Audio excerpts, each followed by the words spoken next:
Apex committee का इजलास शुरू हो गया है। आर्मी चीफ की एपेक्स कमेटी इजलास में खुसूसी तौर पर शिरकत। जराये के मुताबिक मुसल्लह अफवाज के दीगर अफसरान भी इस इजलास में शरीक हैं। वफाकी वज़रा इसहाक डार, ख्वाजा आसिफ और दीगर भी इजलास में शरीक हैं। अमल दरामद कमेटी और एग्जीक्यूटिव के फैसलों की तौसीक ली जाएगी। फहद चौधरी से मजीद बात करते हैं। जी फहद।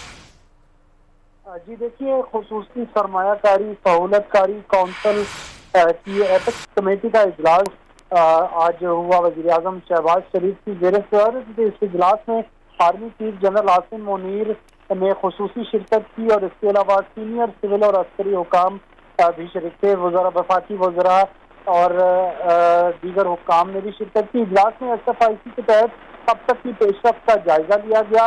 अब तक IT कॉन्फ्रेंस, पेट्रोलियम समिट और ज़रई फार्म के इजरा के जो तकरीबात मुनक़िद की गई उसके बाद की सूरत हाल पर गौर किया गया। इजलास में अमल दरामद कमेटी और एग्जीक्यूटिव कमेटी के फैसलों की तौसीक भी ली गई, जबकि ज़राए के मुताबिक खलीजी ममालिक और चीन की पाकिस्तान में सरमायाकारी से मुतालिक उमूर का भी जायजा लिया गया है। जी ठीक है फहद चौधरी, बहुत शुक्रिया आगाह करने के लिए। खबर एक और है कि चेयरमैन PTI ने 3 अगस्त का